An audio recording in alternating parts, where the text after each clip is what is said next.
Ni viwa vijeshi mtu tatu wa uchumi wa kati, Millard Ayo pamoja na Frida Amani na Vitu Vidox right now kwenye page number 1. Kila kitu ni cash money, hatupokei bond. No. So kaka tuna amplifier saa 12, kila kitu nakabidhiwa, tunakaa kama watu. Alright? Uchumi wa kati unakuwa gani? Uchumi wa kati ni uchumi ambao unaweza ukamtuma mtu. Ukamtumaje mtu yani? Yaani ukaagiza kitu. Ukaagiza gari. Huo ndio uchumi wa kati. Ukamwagiza mtu akakwekea pesa ya kodi ya nyumba kwenye benki hivi. Unaweza ukatumia sauti kubwa yani kumwambia mtu kitu cha kawaida. Kama kwa mfano nimesema ufanye hivi. Unajua ukiwa una hela uwezi. You can never do that. Yani au kidogo unasemaje? Unaona sasa nimesema uwezi ukiwa una hela. Uchumi wakati ni ule pia ambao nadhani ukiwa kwenye kikao cha familia. Okay, Frida Amani una hela, Vido ana hela. Vido ni kaka yako. Lakini automatically anageuka mdogo wangu. Wewe unasikiliza dada zako wewe. Wewe uchumi wa kati. Wewe unasikiliza wakubwa zako. Afisa tabia zipo uchagani kule unajua. Uchagani? Wa December nenda hivi. Sikatulia wewe wakubwa zako wanaongea. Kaka, mimi usini mkubwa wake huyo. Alafu ungeacha kelele, ungeenda huko nje mara moja hivyo. Uchumi wa kati una namna. Noma sana. I love it. Na ukimwambia mjomba, lakini mjomba huyu ni mkubwa kuliko yeye. Hamna bana, hata hivyo ni mkubwa tu. Mkubwa ni mkubwa. Kuna bishara na wakubwa. Bishara na wakubwa, yani unageukia shughuli. Noma sana. Basi ni raha kwa uchumi wa kati kwa kweli.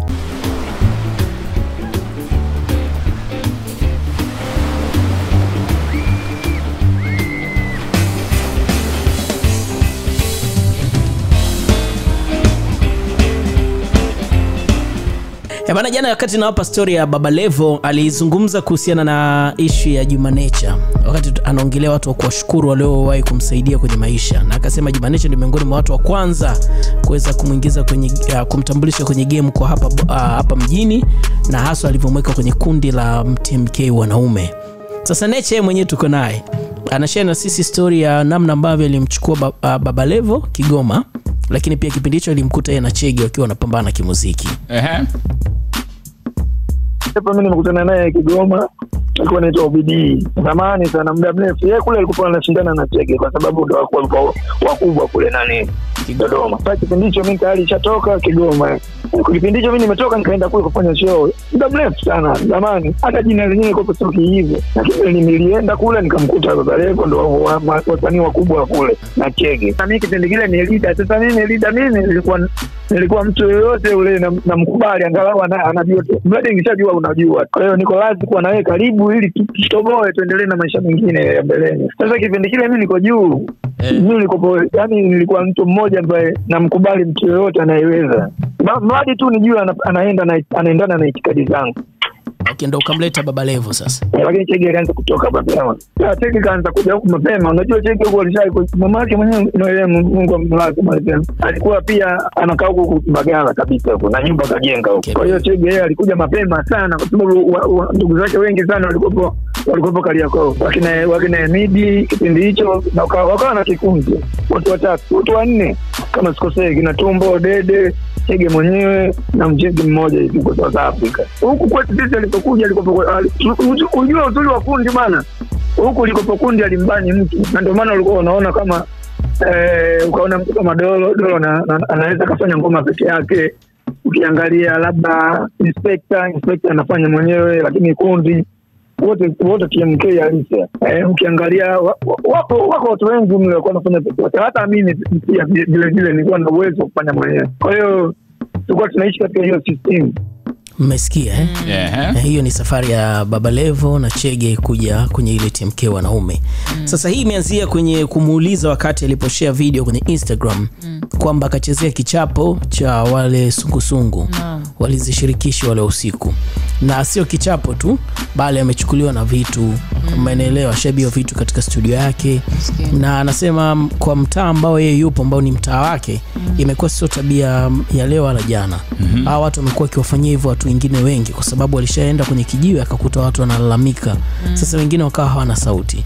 So akijiona kwa sababu ni msanii na anawakilisha ule mtaa na jina lake, akaingia mtandaoni akashare ile video. Sasa kuna baadhi ya mimi kuna baadhi ya vitu ningetamani kuvifahamu, kabidi nimuulize ilikuwaje, ilikuwa vipi, ni watu wa namna gani, mtaa gani na madhara gani ambayo yamepatikana. Kwetu sisi mtaa kwetu sisi mtaa Nyumba ndiko jina langu. Juma Nature. So ni mazingira tu hapo kitaani huko kwetu. Kiacha tu hata hapa kwa sababu ni tasi mingi tu kubagala. Bagala kubwa mzee. Ndio. Sasa haya mafikiri huko mara nyingi sio mara moja. Tatizo wanaolifanya ndugu zetu wanakosea kwa sababu watu ambao wanachukua walinde kama hao wanakuwa ndio wao ambao wanafanya matukio usiku. Wanakuta mtu kwa mfano kama sisi wengine kazi zetu kurudi usiku sana. Chatoka kwenye show umechoka. Nataka urudi alfajiri kiwezekana kutokana na sanaa yetu. Hiyo nimekisemea mimi, lakini kuna watu wengine wanatoka kuona hiyo bless kazi ngumu wanatoka kufanya kwa familia zao nyumbani. Sasa nakuta wanachelewa kurudi, mambo mengi naona yanatokea mimi shahidi kwa sababu nipo na katika watu ambao wanachelewa kurudi sometimes kutoka kwenye matamasha mimi mmoja wapo. Okay. Na ni mtu wa street. Na wewe mtu wa street ambaye naona. Na wewe ilishatokea labda wakakupiga labda siku moja? Mimi nilipiga. Mimi nimempiga kama mara 5 hapo nishaenda kwa nani kwa mwenyekiti wa mtaa. Naona mwenyekiti wa mtaa akapotezea kwa sababu nishamleta mpaka eneo la tukio nyumbani kwangu kabisa. Amekuja mwenyewe kaangalia, ameangalia sana amenipa pole. Labda ameniacha mimi mwenyewe ndo nimeenda mapolisi manini ndio hivyo yani mpaka mahakamani hivi. Na fedha za ulinzi ambao mnazitoa ni kama shingapi hivi hapo mtaani? Kwa sasa hela nyingi 300. Kama wao ni 300 kwa siku, ama hiyo inakuwa kwa wiki au kwa mwezi? Hii ni kwa mwezi, natoa kwa mwezi. Na hao ambao wanajiita labda ulinzi shirikishi ni wa eneo lote la Mbagala ama inategemea na mtaa na mtaa? Kila mtaa una walinzi bana, una walinzi wake. Kwa hao ni wa ule mtaa kwako ambao unaishi wewe? Mimi nazungumzia sana nimejaribu kuongea hili kwa upande wa kwangu mimi ambayo tayari mambo yameshatokea nimeyaona na sio leo. Hapo nikipita street zingine hata nikienda street zingine kwa ndugu majamaa na marafiki huko na nakuta vitu vinavyozungumzwa ni vile vile. Sasa watu wanachimba kwa sababu hawana sehemu ya kusemea. Ndio hivyo nabaki wa mtu na dukuduku kila siku unapigwa, maisha yanaendelea hivyo. Okay, na mtaa huu ambao kuna mtaa wako wa Juma Nature, eneo hilo linaitwaje? Mbagala sehemu gani? Hii huko kwetu Kiburugwa. Mbagala Kiburugwa. Wengi wanakuwa kutumia wewe kama msanii kwa sababu wanafahamu ya kwamba ukiongea ndo unapaza sauti. Iliwahi kukwamisha labda shughuli zako za kimuziki? Kuna muda ukaogopa kutembea usiku au ukapoteza vitu vyako vya kimuziki na vitu vingine? Tunakomaa tu. Kwanza kupoteza vitu vya muziki, mimi studio kwangu tayari nishapigwa monitor, nishapigwa computer. Yaani vitu vile vya msingi nishapigwa, nimeanza upya tu kwa sababu ndo hivyo tu kwa sababu njia yangu naijua. Lakini umenilostisha sana. Yaani mimi kila nikifikiria nataka elewa tunafanyaje. Haelewi Juma Nature. Kashapigwa mara 5. Okay. Mpaka kaamua kwenda tu polisi sasa. I hope sasa polisi wataweza kusaidia hapo. Kubalance mchezo.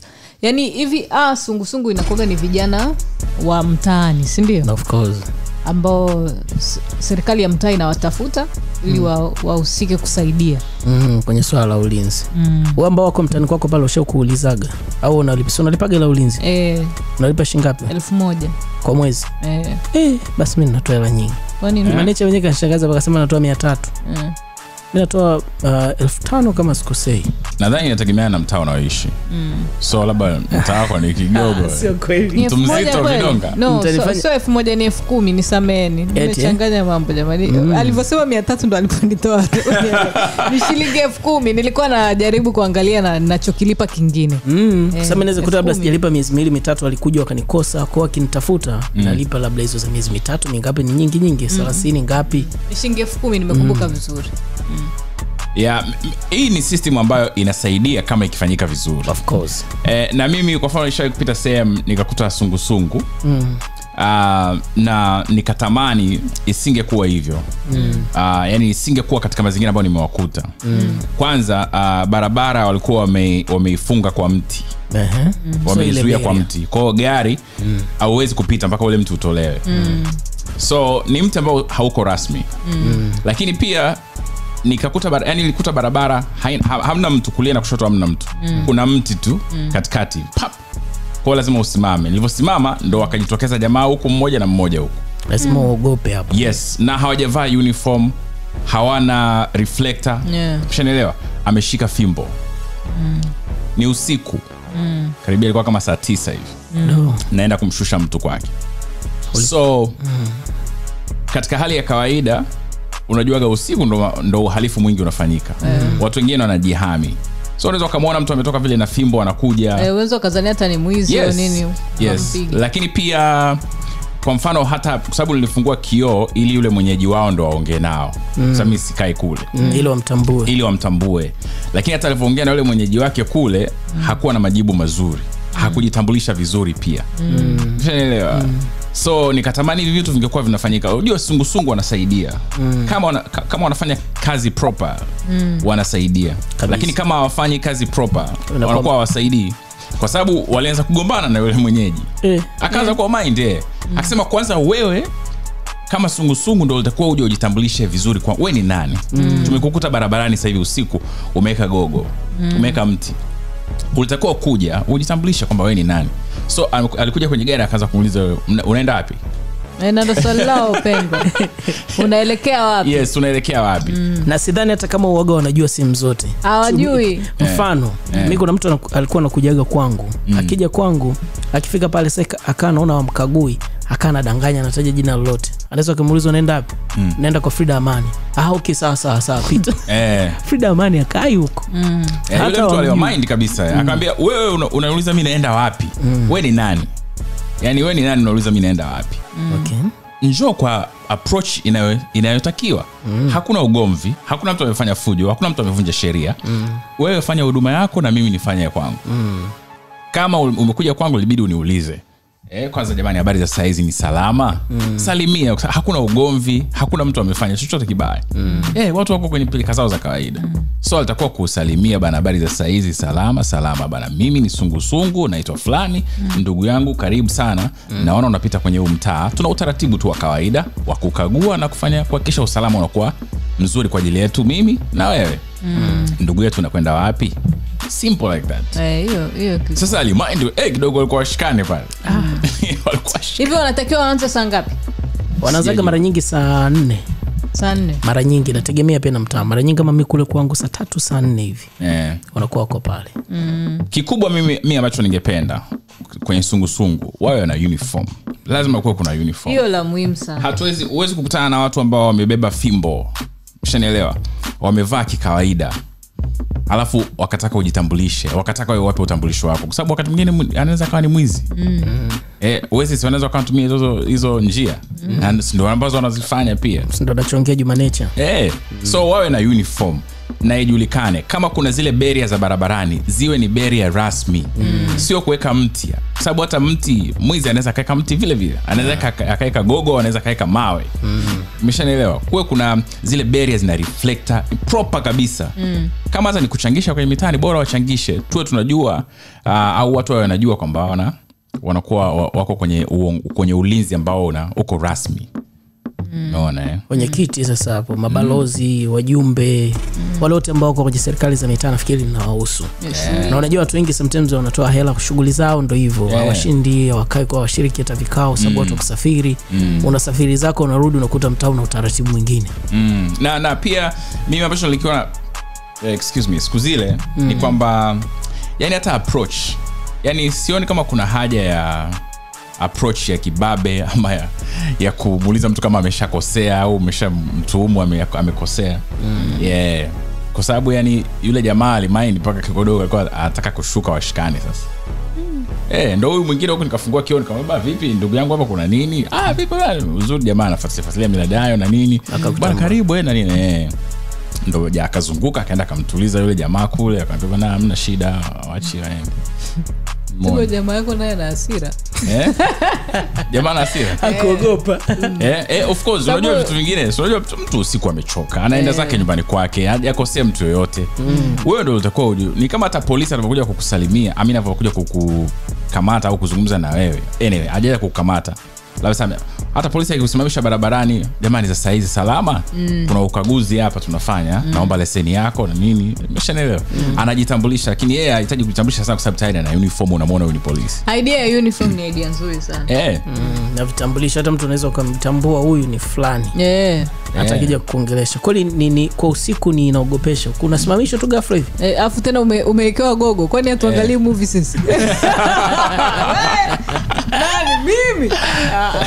Sio kweli. Yes. Basi fresh. Sawa. Alright.